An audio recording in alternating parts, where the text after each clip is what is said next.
So this is a video I've been trying to make for a while. The reason why is because if you've seen my other finance videos, I've talked about this in the past. From personal experience, I've learned that most of the things we learn about finance are bullshit. They're not true or they're exaggerated. Why do I like to make videos like this and why do I like to share these things? I believe that a lot of the finance advice people are given, if they're given any, is so bad that it's more destructive to most people than it is helpful. And so I want to be one of the few people who's actually giving the truth about how things function.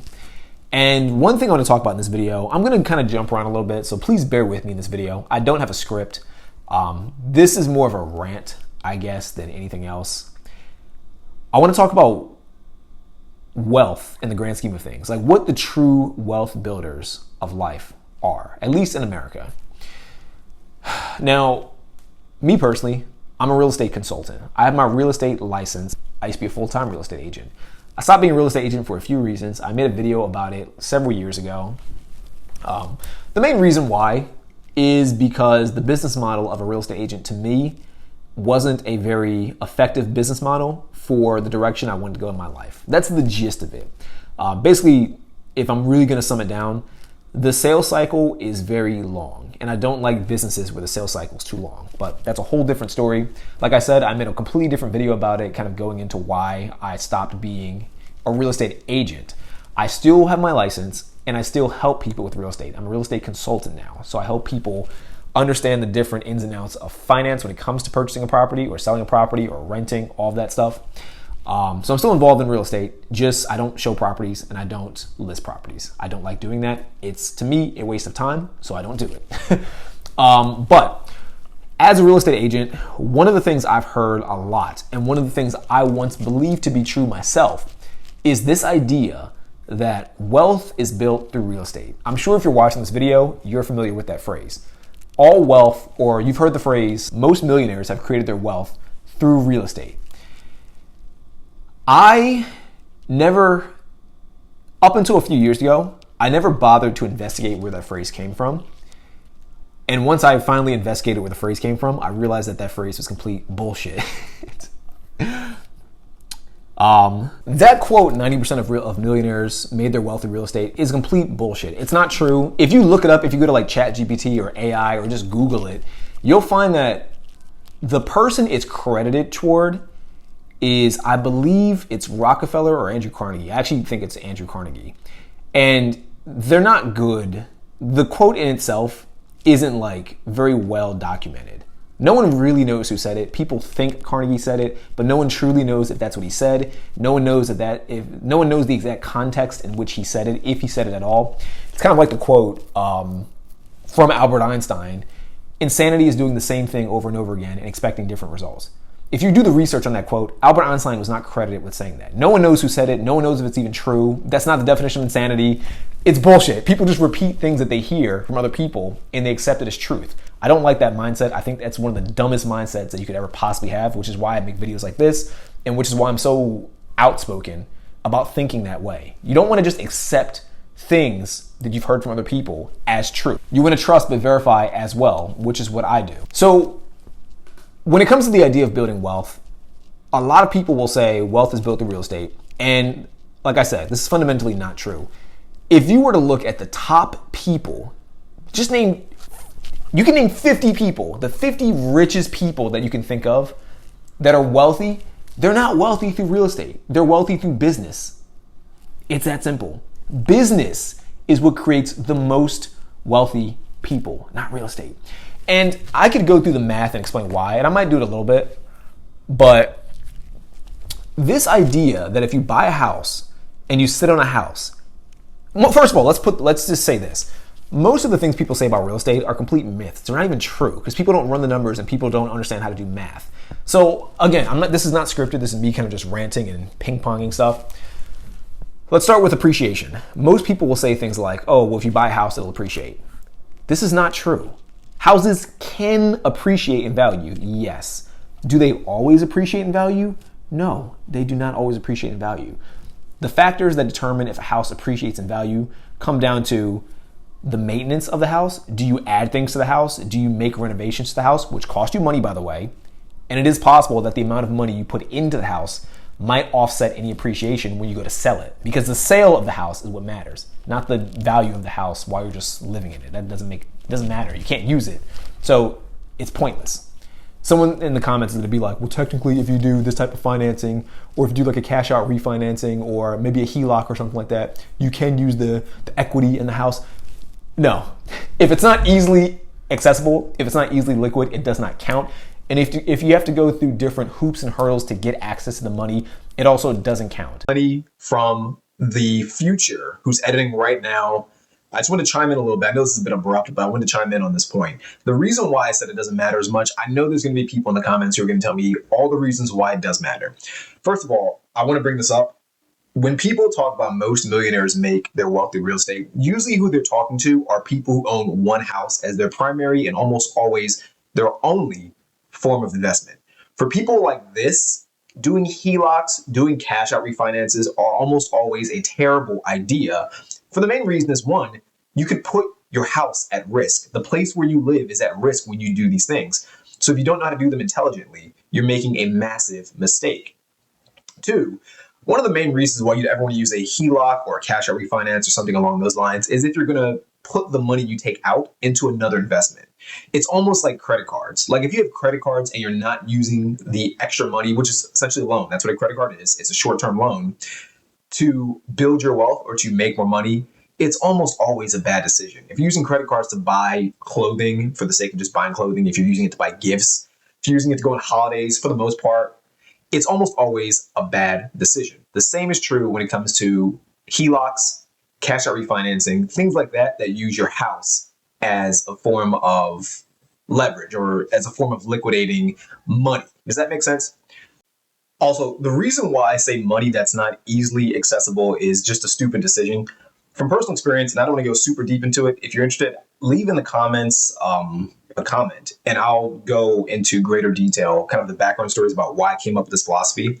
But what I've learned is that if money's in a place where it's not easily, readily accessible, it's in your best interest to almost pretty much ignore it. If you have money, for example, in crypto, and it takes you, say, a week to get the crypto, it does not exist. If you have money in some bank account and you have to go through hoops and hurdles to get the money out of the bank account to transfer into your main account or something, it pretty much does not exist. So the same is true with HELOCs or cash out refinances. If you have to go through hoops and hurdles and applications just to get the money from your house, from the equity in your house, I would almost not consider it an option. Again, if you're someone who does this for a living, and if you're an investor or if you own some kind of company that does this like consistently, and this is like part of your main business strategy, that's a whole different story. For most people, this is not the case. So this is why I say those things aren't great options. I just want to make that very clear for people in the comments who are real estate investors or people who actually are in different types of businesses where taking out loans or moving money around very quickly is a viable strategy. I'm not talking about you guys. You guys play a different game completely. I'm talking about 99% of people who do not do those things, who buy a house because they're a real estate agent or someone they know that's in real estate sold them this idea that you need to buy houses to get rich. So they have one or two houses and they don't know what they're doing, and they make a big mistake and they lose their house because they took out a loan against their house and it all went to hell. Just want to clarify things. All right. Back to the video. Does that make sense? Also, for most people, it's not really a good option to just take out home equity lines of credit or to do like cash out refinancing or things of that nature. So it's not a good option. We're not putting it on the table because it's stupid for most people. And we're going to talk about the other people too who can do that and why even the things that they do validate my point. So appreciation. You get appreciation through making renovations to your house or when you live in an area that increases in value substantially over a short period of time. That's true appreciation. The reason why I say true appreciation is because it is possible for the value of a house to increase, but it increases not because of the area going up in value significantly. It increases because inflation increased. So everything increased. The value of the dollar decreased and everything else increased as a result of that. And on the surface, it looks like the house appreciated. It looks like the house went up in value. That's not the case. It stayed flat in value overall. Everything else, your dollar just went down in value. Does that make sense? So that's one of the biggest myths people talk about. Real estate always appreciates. No, it doesn't. It depends on the house. It depends on where you're located. Get rid of that myth. It's stupid. What's another myth that people say that's just not true? If you buy a house, if you rent where you live, it's throwing away money. No, it's not. This is a myth too. Stop. People need to stop saying this. It's not throwing away money. There's this thing in life that people don't take into consideration called opportunity cost. What is opportunity cost? What's the gist of opportunity cost? The gist of opportunity cost is that at any given point in time, you're able to do other things that will lead to much better outcomes today than if you were to do it tomorrow. That's like the gist of what opportunity cost means. So pretty much, let's think of it this way. When you buy a house, one of the major hurdles that stops most people from buying houses is that you need to have a down payment. You need to pay for home renovations. They're going to happen. You need to pay for them. You got to pay for insurance, property taxes, the mortgage, your insurance, your taxes, and the interest on the house and maintenance. Those are kind of like the few basic things. Things too, like a home inspection when you're going to look for a property, but we talked about the basic things. Now, the down payment is probably one of the biggest hurdles for a lot of people because it requires you to save so much money on the front end with the hope that you'll buy a house in the future, maybe a few months from now, maybe a few years from now, unless you have like a really high paying job that allows you to like make $50,000 in a few months, then yeah, different problem. You have a whole different situation. That's not most people, so I'm not going to include those rare individuals. For most people, the issue is that saving money for the down payment is very expensive and very time consuming. Now, when I say opportunity costs, let's say, for example, you save up $50,000, you put into a down payment into your house, and you believe that it's a worthwhile investment because 30 years from now, 40 years from now, 50 years from now, that house will make you wealthy. Because like we said, most people think that wealth is built through real estate. You could have taken that $50,000 and you could have just invested it into the stock market. You could have taken that $50,000, opened up your own business online, put $10,000 into ads, save the $40,000, and if you're selling something good and if you have a relatively good service, you could have made back the $10,000 in a few months, maybe a few years, but you'd be much better off with an actual business, which is a true asset. It's still an asset, by the way, a business, and that's where most people make their millions. For the record, I pointed that out earlier. You'd be much better off having a business using that $50,000 or $10,000 of that $50,000 than putting all $50,000 into a house, which you still need more money to maintain. You still need more money to fix up. If you want to add things to the property to increase the value and maybe get some of that appreciation, you still need to pay for those things. Those things all take time. It's not a good investment. It's not a good deal for the most part. So when people tell me renting is throwing away money, no, it's not. I rent where I live right now. I live in Loudoun County. It's a very expensive area. The median house in Loudoun County is $936,000. I refuse to buy a house in Loudoun County. I refuse. It's not worth it. A mortgage in this area at that price will cost me about $4,000 to $6,000, depending on like my down payment. In general, my rent here, I pay like $1,000, a little over $1,000. It's not that it's not worth it. If something breaks and I own the house, I have to figure out how to fix it. I have to buy the parts to fix it. I have to waste my time fixing it myself, or I have to hire somebody else to come down when they're available to fix this thing that's broken. If something breaks here and our dishwasher broke a few days ago, I went on our app. I said, hey, our dishwasher's broken. They came in when I wasn't even here and they fixed it. I came back home. It was working like brand new. I didn't invest any time. I didn't have to pay anything extra out of pocket. It's a much better investment of my time and my money to have someone else come fix things for me when they break because it's built into my lease. Does that make sense? So when people say it's throwing away money, you're wasting time and money with a house. I've wasted neither time nor money because I'm using my money that I would be saving on the down payment to do other stuff that's going to make me more money today. And if you factor in inflation, if you're not familiar with it, the value of money decreases over time. You factor in inflation. My money's more valuable today than it is tomorrow. Not literally, of course, because inflation's not that fast, but hopefully you get the point that I'm making. Money today is better than money tomorrow. So how is me renting throwing away money? When you go to a hospital, do you buy the hospital or do you rent the room for the short period you're there? When you go to a hotel, do you look for a house ahead of time to buy a house in some random area that you're staying in? Or do you rent it temporarily until it no longer fits your purposes, then you leave? I don't understand this logic. People just, this is weird thing about ownership. People believe that if you, it's strange. I see this a lot and it kind of like, it weirds me out. One of the things that made me even do this video, I was commenting on YouTube about real estate. And some guy said to me, renting is worse off than owning. And I said to him, no matter what, you're always a renter. You can't not be a renter, even if you have a house.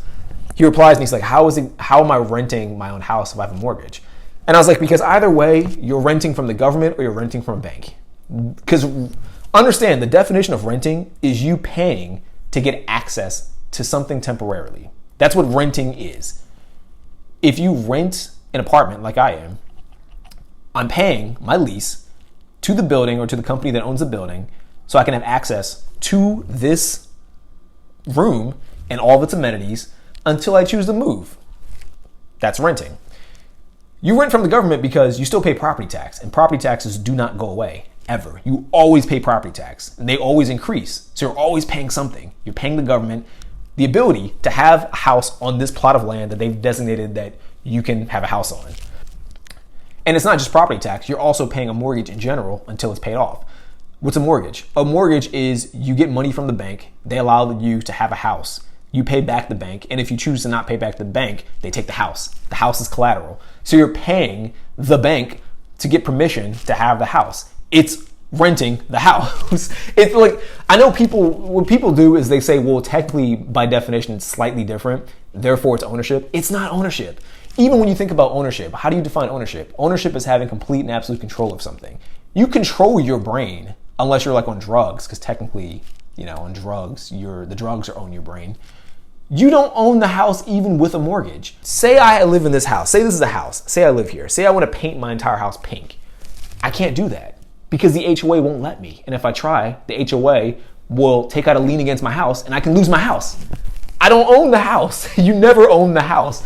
I've seen some situations with HOAs where even like I've seen people put out plants, and if the plant isn't to the standard of the HOA, they might tell you to take it down, and if you don't, they might fine you. Or even if they don't, you do take it down, they might still fine you.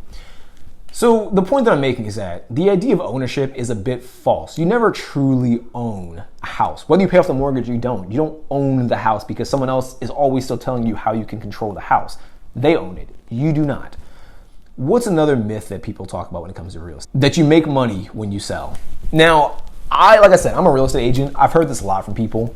I remember one time years ago, I had a friend who was trying to buy a house, and we were looking at houses, and I'm an honest real estate agent. Like, a lot of agents aren't honest because they make commission and they don't want to lose a deal. So they're willing to let you buy a shitty house or a house that's not in your best interest to own if it means they'll get paid.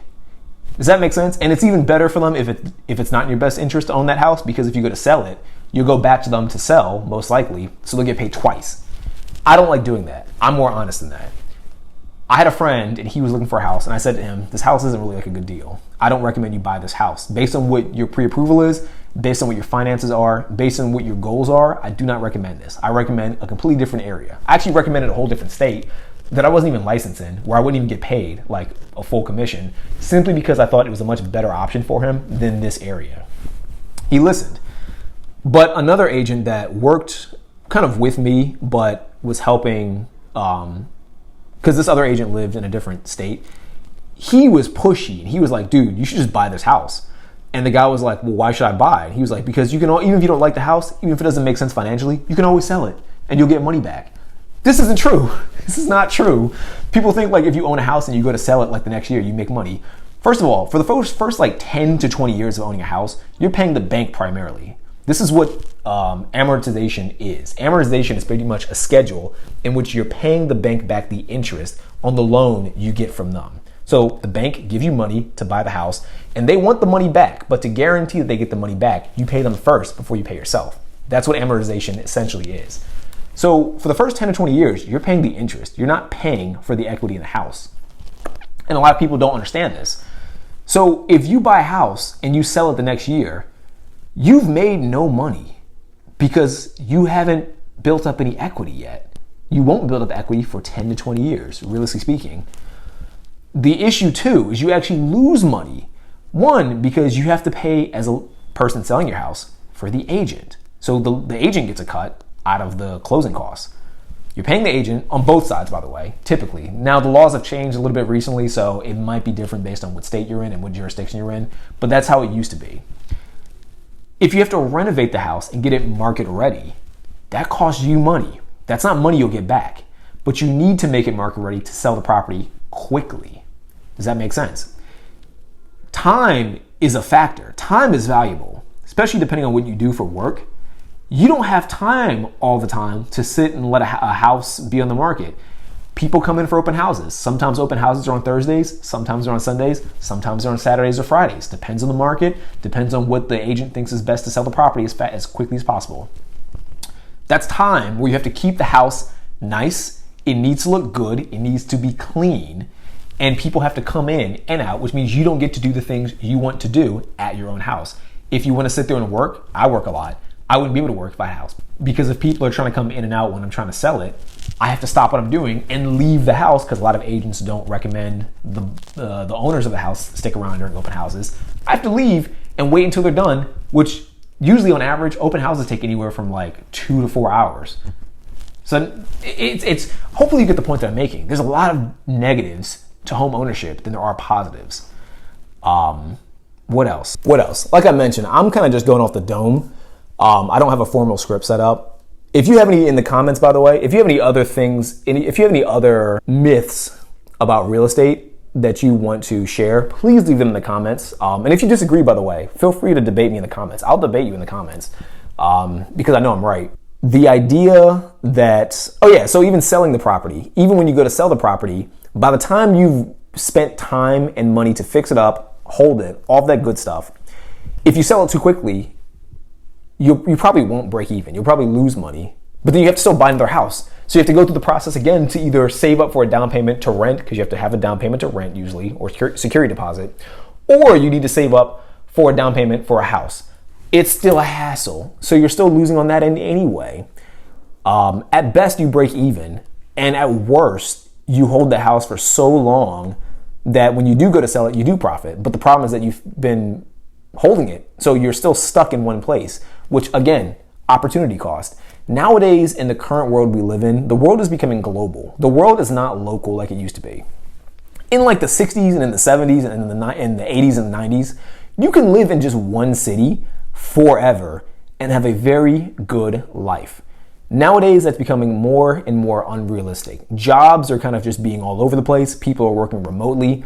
People are traveling more. The brick and mortar companies that you're used to are no longer in existence because other online businesses are replacing them.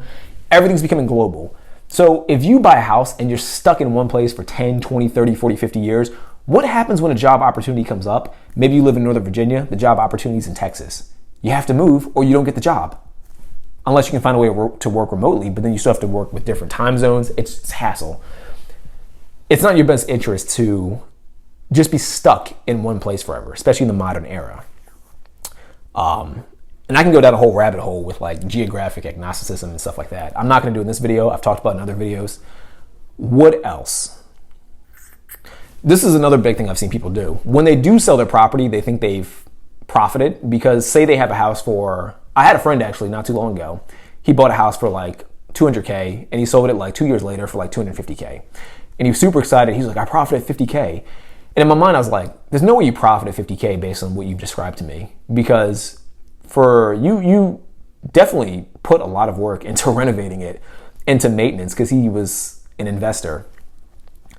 And I was like, unless you did the bare minimum, you didn't profit $50K. Maybe you profited $10K, maybe $15K, but you didn't profit $50K because you bought it for $200K, but you still had to fix it up while you were holding it. You didn't always have tenants. So when the tenants aren't there, you have to pay money out of your pocket for the mortgage. When you did have tenants, they didn't always pay the full amount. So you were still losing money on that end. You didn't make $50K. You made like $10,000 at best.